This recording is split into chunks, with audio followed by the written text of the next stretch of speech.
अस्सलाम वालेकुम, welcome to my YouTube channel. So कैसे हैं आप लोग? आज थोड़ा सा तबीयत ख़राब है मेरी। एक दिन हो गया है मैंने ब्लॉग जो है वो अपलोड नहीं करा, तो मैंने सोचा चलो थोड़ा सा हिम्मत करूं और अपलोड करूं ब्लॉग। तो आज मैं आप लोगों के सामने एक ऐसी नज़म जो नज़म मैं आप लोगों के सामने पेश करने वाली हूँ, वो एक बेटी के जज्बात हैं अपने बाबा के लिए। मेरे अल्फाज पे ना जाए, ना कि मेरे अंदाज़े बयां पर। मुझे समझने की, मेरे जज्बात समझने की कोशिश करें। वो अल्फाज जिनका मैं मतलब आपको बताना चाहती हूँ। नन्ही सी आँख और उंगलियाँ मुड़ी हुई थी, नन्ही सी आँख और उंगलियाँ मुड़ी हुई थी। ये बात तब की है जब दुनिया मेरे लिए सोई हुई थी। नन्हे से जिस्म पर नए कपड़े पहनाता था। ईद वीद की समझ न थी, फिर भी वो मेरे साथ मनाता था। घर में खाने के वांदे थे, पर हमारे सपने पूरे करता था। घर में खाने के वांदे थे, पर हमारे सपने पूरे करता था। खुद के सपने अधूरे रह गए, पर हमारे लिए वो बुनता था। आज जब की है जब दुनिया मेरे लिए सोई हुई थी। वक्त कटा, साल बढ़ा, जब भी वो मेरे लिए अनजान था, पर मैं उसकी जान थी। सर को गीला करना हो या रातों को रोना हो, ये बाप ही था जिसका छीना उसका सोना था। फजर तक मुझे गोदों में खिलाता, झूले में झुलाता, दिन में कमाने जाता, फिर शाम में लौट कर आता। कभी खुद से परेशान है, कभी दुनिया का सताया हुआ, पर ये एक बाप ही था जो मेरे रोते हुए चेहरे पर मुस्कुराहट लेकर आता। अरे यार, अब्बा तो छोड़ो, अभी मुंह से आह भी नहीं निकला था कि वो मेरी हर फरमाइशें पूरी करने लगा था। मैं उसके लाड प्यार में इतना ढल गई थी, मैं उसके लाड प्यार में इतना ढल गई थी कि वो एक बाप ही है जो समझ सकता है।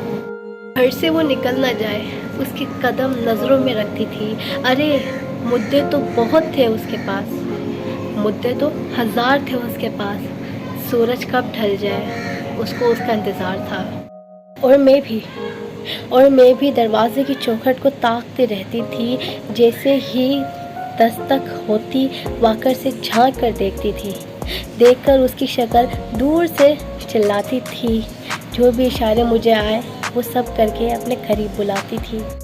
छोड़ छाड़ कर मुझे अपने सीने से लगाता था।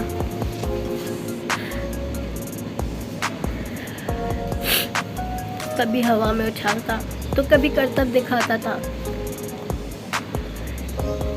मेरी एक मुस्कान के लिए कभी हाथी कभी घोड़ा बन जाता था। सो सकूं पुरसकून इसके साथ एक करवट पर ही रात गुजारता था। बचपन था जो सो गया था। मैं अब जवानी की दहलीज में कदम रखने लगी थी। उसकी कुर्बानियों को उसका फ़र्ज समझने लगी थी।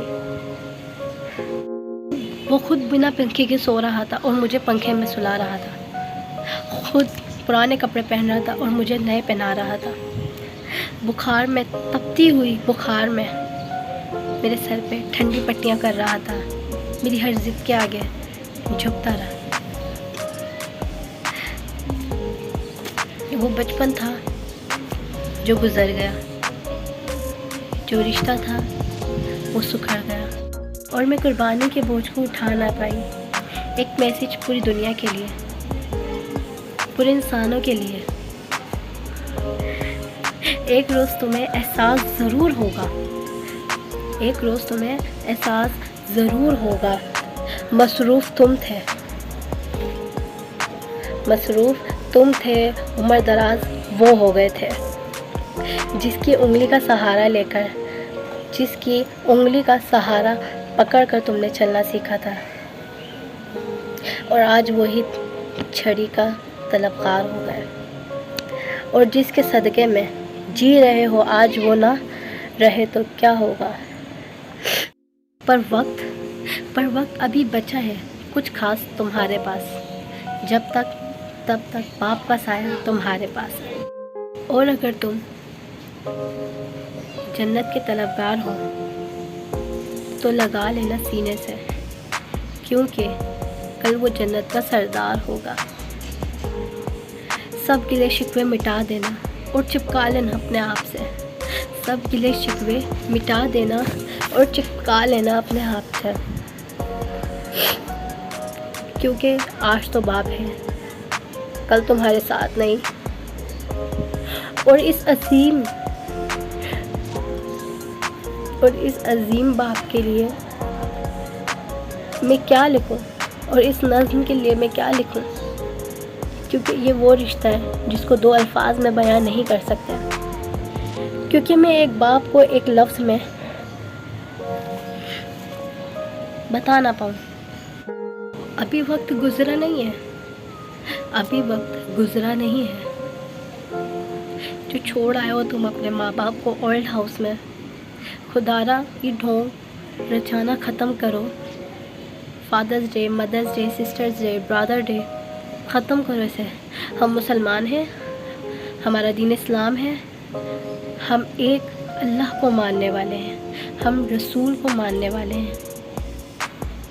हम ये ढोंग नहीं करेंगे। हमें जो बोला जा रहा है, हमें जो आगे से पैगाम आया है, हम वही करेंगे। और ये सारे फादर्स डे, मदर्स डे ये सब ख़त्म करें। खुदारा ख़त्म करें इसे। आई लव यू पापा, I love you so much.